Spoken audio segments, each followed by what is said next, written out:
खबर उत्तराखंड में आप सभी का स्वागत है। मैं हूं आपके साथ रूपाली शर्मा। तो चलिए बुलेटिन की शुरुआत करेंगे। सबसे पहले धरती पर बैकुंठ धाम कहे जाने वाले भगवान बद्री विशाल के कपाट श्रद्धालुओं के दर्शनार्थ आगामी 4 मई को प्रातः 6 बजे खोल दिए जाएंगे, जबकि भगवान बद्री विशाल के अभिषेक और अखंड ज्योति के लिए नरेंद्र नगर के राजमहल में आगामी 22 अप्रैल को सुहागन महिलाओं द्वारा राजमहल में पीला वस्त्र धारण कर मूसल विसलबट्टे से तिलों का तेल निकाला जाएगा। बसंत पंचमी के पावन अवसर पर नरेंद्र नगर के राजमहल में महाराजा मनुजेंद्र शाह के जन्म कुंडली व ग्रह नक्षत्रों की गणना के आधार पर राजपुरोहित आचार्य कृष्ण प्रसाद उनियाल ने ये तिथियां निकाली है, जिसकी घोषणा महाराज मनुजेंद्र के श्रीमुख द्वारा की गई। इस मौके पर टिहरी नरेश मनुजेंद्र शाह ने देश विदेश के आस्थावान श्रद्धालुओं की मंगलमय यात्रा की कामना करते हुए कहा कि भगवान बद्रीनाथ धाम की यात्रा जो भी सच्चे मन से करता है उसकी मनोकामना पूर्ण होती है। उन्होंने सभी श्रद्धालुओं को न्योता देते हुए भगवान बद्री विशाल से सभी की शांतिमय यात्रा की कामना की है। तैयारियां तो सरकार करेंगी। मेरी तैयारी तो सिर्फ तेल देना है, वो मैं 22 तारीख अप्रैल को हम लोग सब तैयार करेंगे। और कपाट खोलने का जो मुहूर्त निकला है इस साल 2025 में, वो 4 मई को निकला है और 6 बजे सुबह। और मैं समस्त देशवासियों को उनकी यात्रा की मैं शुभकामनाएं बताता हूँ और उनकी यात्रा सुखद और सफल हो। गाड़ू का 22 अप्रैल को है, जहाँ नरेंद्र नगर में होगा। महाराजा साहब की जन्म कुंडली के आधार पर जो तिथि घोषित हुई है वो 4 मई 2025 प्रातः 6 बजे कपाट खोले जाएंगे। उस दिन रवि पुख्य योग है और सर्वार्थ सिद्धि योग बनता है, तो ये सबसे सुंदर और उत्तम मूर्त निकला है।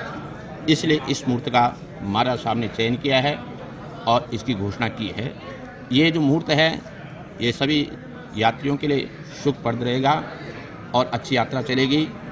और उसके बाद में हमारे यहाँ गार्ड उत्सव होता है, जो भगवान के नित्य प्रतिदिन अभिषेक में तेल पूजा में लिया जाता है, जिस तेल के द्वारा नित्य भगवान का पहले श्री विग्रह पर लेपन किया जाता है। तो उसकी जो तिथि है वो 22 अप्रैल को है। 22 अप्रैल को गाड़ू उत्सव मनाया जाएगा और संध्या के समय उस गाड़ू कलश को लेकर के जो बद्रीनाथ से डिमरी समाज है वो लेकर बद्रीनाथ की ओर जाएंगे। आज जो बसंत पंचमी के पावन पर्व जो होता है, इसी पर्व के आधार के दिन जो है भगवान बद्री विशाल भगवान के कपाट कौन सी तिथि को सुलभ होगा, कौन सी तिथि को जो शास्त्र के अनुसार शुभ माना जाएगा, वो तिथि आज घोषित होती है। आज जो तिथि घोषित हुई है वो 4 मई 2025 को प्रातः 6 बजे भगवान बद्री विशाल के कपाट खोलेंगे। उससे पूर्व जो पूजाएँ परंपराएँ हैं जिसमें तेल कलश और गाड़ू घड़ा है, वो 22 अप्रैल को टिहरी दरबार से निकल के और 6 तारीख को 4 मई को भगवान बद्री विशाल के गर्भगृह में डिमरी समाज के द्वारा उसको लेके प्रवेश किया जाएगा।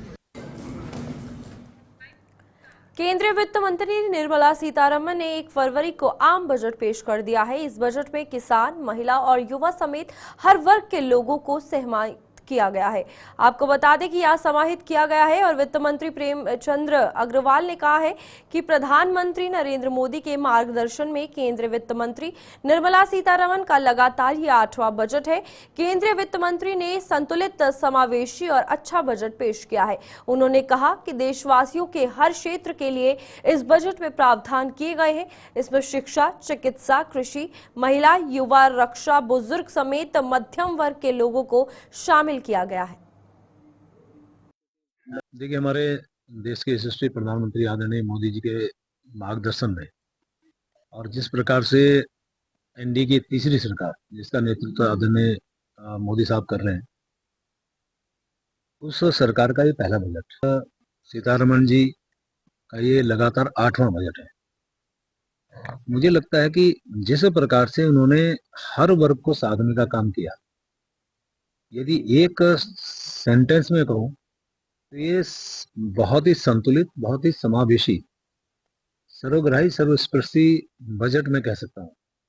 मध्यम वर्गीय की बात करें कृषि की बात करें, चिकित्सा की बात करें, शिक्षा की बात करें, पर्यटन की बात करें, और उसके साथ वर्गों की बात करें, चाहे महिलाओं का हो विषय, चाहे युवाओं का विषय हो, या फिर रक्षा की बात करें, किसी भी मंत्रालय के या उनके विभाग की बात करें, सभी में एक अच्छा प्रावधान करने का काम, एक अच्छा बजट देने का काम माननीय निर्मला सीतारमण जी ने किया है।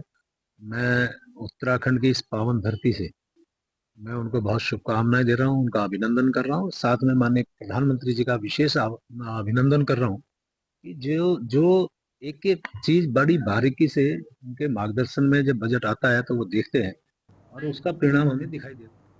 वित्त मंत्री प्रेमचंद अग्रवाल ने कहा है कि आम बजट में हर वर्ग पर ध्यान जो है वो रखा गया है। वित्त मंत्री ने कहा कि चिकित्सा टूरिज्म के क्षेत्र में 20,000 करोड़ रुपए का अनुसंधान व नवाचार के लिए प्रावधान किया गया है, जिसका लाभ उत्तराखंड को भी मिलेगा। 125 शहरों को उड़ान योजना का लाभ दिया जाएगा। उन्होंने कहा कि केंद्र सरकार ने आम बजट में जो ब्रॉडबैंड का प्रावधान किया है उससे उत्तराखंड के स्कूलों को भी लाभ मिलेगा। इसके अलावा केंद्र सरकार से टैक्स की वापसी में एक साथ 444 करोड़ रुपए राज्य सरकार को मिलेंगे। देखिए, मैंने जैसे कहा कि सभी वर्गों को साधने का काम किया है, सभी जो निर्णय हुए हैं। यदि मैं कृषि के क्षेत्र की बात करूं तो एग्री प्रोग्राम के तहत लगभग 1.25 करोड़ किसानों को सीधा लाभ होने जा रहा है। धन धान्य कृषि योजना जो देश के 100 जिलों में चलनी है, होनी है। दालों के बारे में मुझे ऐसा लगता है कि पहली बार कोई नीति बनी जो 6 साल में दालों का, तिलहन का, यानी कृषि क्षेत्र में उन कृषकों के लिए बहुत बड़ा कदम इसमें उठाया गया है। मैं मेडिकल क्षेत्र की यानी चिकित्सा की बात करूं, जहां हर जिले में कैंसर यूनिट लगेंगी, वहीं 75,000 मेडिकल में एमबीबीएस की सीटें बढ़ रही हैं। इससे जो अभाव था चिकित्सकों का, जिसमें वो दूर होगा और उसके साथ साथ बच्चे शिक्षित होंगे। हमारे यहाँ जो विकसित भारत की हम बात कर रहे हैं उस ओर बढ़ता हुआ इसमें एक बहुत बड़ा कदम भी होगा। इसके अलावा जैसे हमारे यहाँ टूरिज्म की हम लोग बात करते हैं, मेरा प्रदेश टूरिज्म प्रदेश भी कहा जाता है। यहाँ पे 50 टूरिज्म केंद्र पूरे देश भर में खुलने हैं, तो हमारे यहाँ भी उसका कोई ना कोई सेंटर जरूर खुलेगा। ऐसी चिकित्सा पर्यटन की बात करें तो 20,000 करोड़ रुपया अनुसंधान और नवाचार में उसके लिए प्रावधान किया है। अब यदि हम चिकित्सा पर्यटन की बात करें तो स्वाभाविक रूप से उत्तराखंड को उसका कहीं ना कहीं लाभ होगा। और 125 शहरों के लिए हवाई उड़ान योजना को भी जोड़ा गया है, मतलब उसका भी प्रावधान किया गया, उसका भी प्रोविजन किया, तो उसमें भी हमारा उत्तराखंड कहीं ना कहीं जुड़ेगा। ऐसी जो बड़ी बात मैं कह सकता हूं कि 4 जो हमारे सेंटर ऑफ एक्सीलेंसी पूरे देश भर में खुलने जा रहे हैं और इसमें 5 सेंटर खुलने हैं। और चूंकि ये ऐसा प्रदेश है जहाँ पे स्वाभाविक रूप से कोई ना कोई एक सेंटर यदि खुलता है तो हमारे उत्तराखंड के लिए बहुत बड़ी उपलब्धि भी होगी। तो मैं ये कहता हूँ जितने भी इस प्रकार के और राज्यों को जो विशेष पूंजीगत सहायता में 450 करोड़ के लगभग उसका जो अंश है वो हमारे उत्तराखंड के इसी बजट के माध्यम से। वहीं आम बजट में इनकम टैक्स स्लैब में बड़ा बदलाव किया गया है। अब 12 लाख रुपए सालाना इनकम पर कोई टैक्स नहीं लगेगा। इस बदलाव को लेकर उत्तराखंड के वित्त मंत्री प्रेमचंद अग्रवाल ने अपनी प्रतिक्रिया दी है। उन्होंने कांग्रेस पर निशाना साधते हुए कहा कि कांग्रेस ने 2005 के आम बजट पेश किया था और तब टैक्स की लिमिट 1 लाख रुपए थी। आज वही 12 लाख रुपए कर दी गई है। उन्होंने कहा कि कांग्रेस ने गरीबी हटाओ के नारे जरूर दिए, लेकिन गरीबी को नहीं हटा पाए। देखिए, मैं ये कह सकता हूँ कि यदि मान लिया 12 लाख रुपए यदि उसकी लिमिट बढ़ाई है 7 से 12 लाख रुपया, तो क्या मेरे उन विपक्षी साथियों को नहीं पता कि जब उन्होंने पहला बजट 2005 में दिया था यूपीए ने, तब ये लिमिट कितनी थी? ये 1 लाख रुपए थी। 1 लाख रुपया।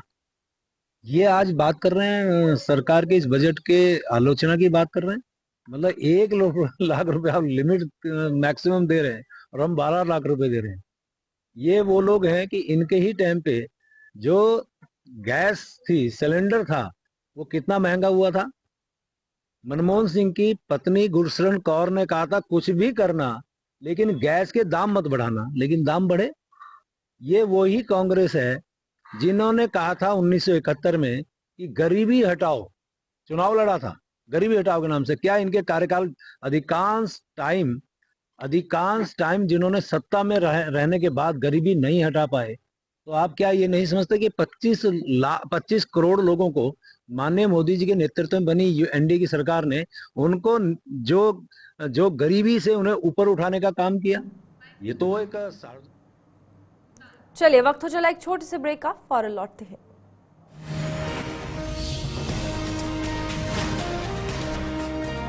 चलिए ब्रेक के बाद लौट चुके हैं, आगे बढ़ते हैं। जहां उत्तराखंड को इस बार 78वें नेशनल गेम्स की मेजबानी मिली है। इस नेशनल गेम्स में जहां उत्तराखंड के खिलाड़ी बेहतर प्रदर्शन कर रहे हैं, तो वहीं उत्तराखंड के ही रहने वाले अन्य राज्यों से खेलने वाले खिलाड़ियों का भी जलवा बरकरार है। हल्द्वानी के इंदिरा गांधी स्पोर्ट्स कॉम्प्लेक्स में स्विमिंग प्रतियोगिता में उत्तराखंड के रहने वाले कुशाग्र रावत ने दिल्ली और प्रतिष्ठा डांगी ने महाराष्ट्र के लिए पदक जीते हैं। रविवार को आयोजित हुई स्विमिंग प्रतियोगिता में दिल्ली के कुशाग्र रावत ने 400 मीटर फ्री स्टाइल स्विमिंग में गोल्ड मेडल जीता है। इसी प्रकार 100 मीटर बैकस्ट्रोक स्विमिंग प्रतियोगिता में प्रतिष्ठा डांगी ने महाराष्ट्र के लिए रजत पदक जीता है। चमोली के रहने वाले कुशाग्र रावत नेशनल गेम्स में 2 गोल्ड जीत चुके हैं, जबकि बेरीनाग की रहने वाली प्रतिष्ठा डांगी 3 पदक जीत चुकी है। राष्ट्र खेल न सिर्फ खिलाड़ियों को आगे बढ़ने का जज्बा प्रदान कर रहे हैं, बल्कि उत्तराखंड के बच्चे शानदार प्रदर्शन करके आने वाली पीढ़ी के लिए प्रेरणा भी बन रहे हैं। ओलंपिक खेलने का सपना देखने वाले इन बच्चों के लिए नेशनल गेम्स के पदक बहुत बड़ा प्रोत्साहन का काम करेंगे। 400 मीटर फ्री स्टाइल में गोल्ड लिया है। इससे पहले मेरा 1500 मीटर फ्री स्टाइल में था विद न्यू मीट रिकॉर्ड, और वो सेकेंड डे पे था।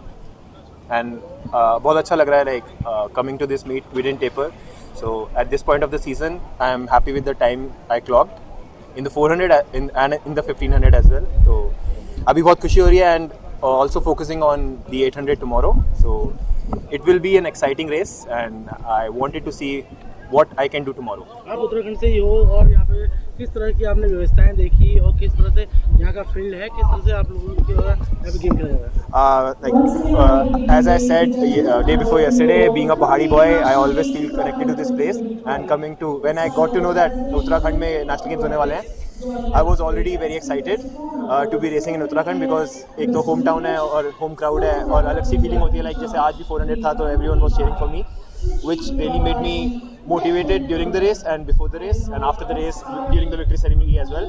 And the facilities like the pool, the facilities, the pool deck, the stadium and everything is amazing. Like coming to this competition, to be honest, I didn't feel कि इतना मतलब pool का temperature ideal होगा for swimming, but it's like perfect for swimming. Sorry, my good name, I am Uttarakhand के पंतनगर कृषि विश्वविद्यालय की देश के साथ साथ विदेश में भी अपनी एक अलग पहचान बन गई है। पंतनगर कृषि विश्वविद्यालय में शोध के लिए कई विदेश से छात्र शिक्षा ग्रहण करने आते हैं। पंतनगर कृषि विश्वविद्यालय के गेस्ट हाउस के वॉशरूम में छिपकर महिलाओं के आपत्तिजनक फोटो और वीडियो बनाने का मामला सामने आया है। पीड़ित महिला की तहरीर पर देहरादून में एफआईआर दर्ज कर पंतनगर थाने को ट्रांसफर किया गया है। मामला सामने आने के बाद पूरा मामला उत्तराखंड में चर्चा का विषय बना हुआ है और प्रशासन में हड़कंप मच गया है। आरोपी के खिलाफ मुकदमा दर्ज कर विवेचना की जा रही है। जानकारी के अनुसार 3 महिला पीएचडी स्कॉलर्स के लिए गेस्ट हाउस में रूम नंबर 10 और अन्य 2 व्यक्तियों के लिए रूम नंबर 4 बुक किया गया था। बताया जा रहा है कि 3 जनवरी को वे शोध से संबंधित काम पर निकल गए थे और शाम 6:30 बजे गेस्ट हाउस में लौट आए। सभी लोग एक एक कर बारी बारी से वॉशरूम का इस्तेमाल करने लगे। बताया जा रहा है कि वॉशरूम में नहाते हुए एक पीएचडी धारक ने देखा कि वेंटिलेशन खिड़की से कोई झांकते हुए मोबाइल से वीडियो बना रहा था। पीड़िता के अनुसार उसने शोर मचाते हुए रूम में मौजूद अन्य लोगों को ये बात बताई, जिसके बाद दोनों युवतियां बाहर आकर देखने लगी। तभी एक अज्ञात व्यक्ति गेस्ट हाउस के गेट की ओर भागता नजर आया।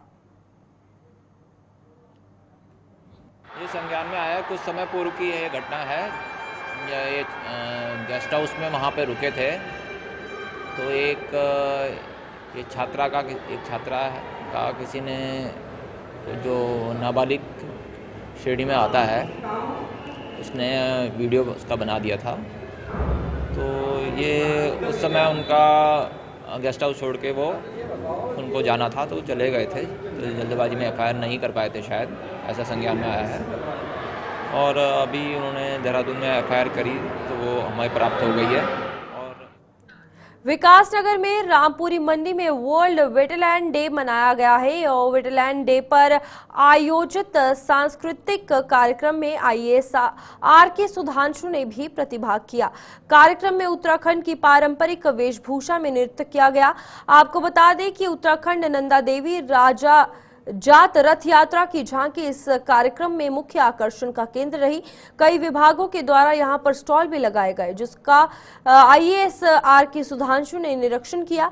इस मौके पर चक्राता डीएफओ अभिमन्यु कुमार और वन विभाग के कर्मचारी अधिकारी रेंजर मौके पर मौजूद रहे। इस कार्यक्रम में कई स्कूलों के बच्चों ने भी भाग लिया, उन्हें भी सम्मानित किया गया और वन एवं पर्यावरण मित्रों को भी सम्मानित किया गया। देखिए, आज ऐसे भी वर्ल्ड वेटलैंड डे है। सबसे पहले तो इसकी हमारी तरफ से हार्दिक शुभकामना। हमारी इकोलॉजी में हर एक चीज़ का अत्यंत महत्वपूर्ण स्थान है।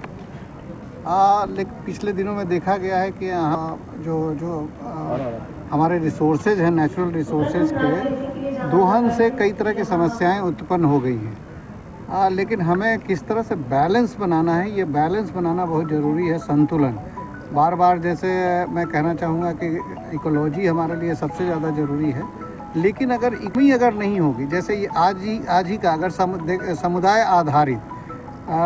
आधारित अगर विकास नहीं होगा, लाइवली अगर चीज़ें उपलब्ध नहीं होंगी जो हमारा नेचुरल रिसोर्सेज है, तो वैसी स्थिति में कहीं ना कहीं उसमें कई तरह की दिक्कतें आती हैं। और यही वजह देखा होगा कि हमारा खास करके उत्तराखंड जिसमें कि लगभग 70% जो जगह है वो फॉरेस्ट बाउंड है। तो वैसी स्थिति में फॉरेस्ट वेटलैंड भी अगर हम माने तो वेटलैंड भी उसी का एक काइंड है, उसी का एक रूप है। तो इसीलिए हमें वेटलैंड को तो संवर्धित भी करना है, जिसमें हम जो गंगा बेसिन और उसके ट्रिब्यूटरीज हैं उनके साथ जो कम्युनिटीज एंगेज्ड हैं उनको अपने साथ जोड़ते हैं। इसके बेसिकली जलज के 5 मॉडल्स हैं: awareness and cell point, livelihood centre, Jalaj homestay. राष्ट्रीय सड़क सुरक्षा माह एवं नशा मुक्ति अभियान के तहत कोतवाली काशीपुर से पुलिस टीम, जनसेवकों व आम लोगों द्वारा एक मोटरसाइकिल रैली निकाली गई। रैली का ट्रैफिक इंस्पेक्टर जितेंद्र पाठक द्वारा हरी झंडी दिखाकर किया गया। उक्त रैली में सभी पुलिसकर्मी आमजन हेलमेट लगा कर रहे थे। यह सड़क सुरक्षा 16 जनवरी से 15 फरवरी तक चलेगा।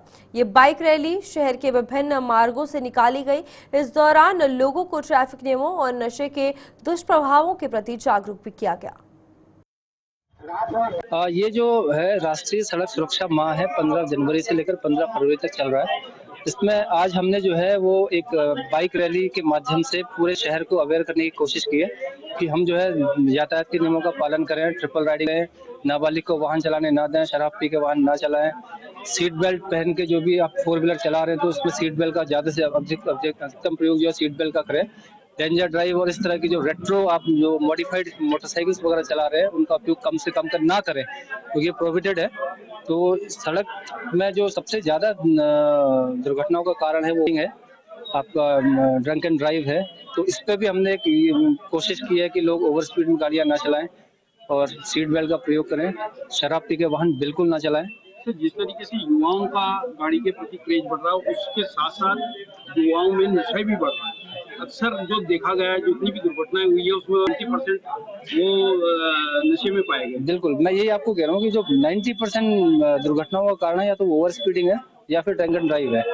तो हम इसके लिए भी अवेयर हैं और अगले जो हमारे 2-3 प्रोग्राम 15 फरवरी तक के प्रोग्राम चलने हैं तो उसमें जरूर हम इस तरह की एक वर्कशॉप जरूर रखेंगे जिसमें जो युवाओं को बुलाकर नशे से होने वाले दुष्प्रभाव हैं और जो आपकी जो रैश ड्राइविंग है, ड्रिंक एंड ड्राइव है, ओवर स्पीडिंग है, वो आंकड़े वाइज उनको बता के कि अगर आप इस तरह से करेंगे कि हमारे दिल में दिक्कत ये है कि सबसे ज्यादा दुर्घटनाओं का।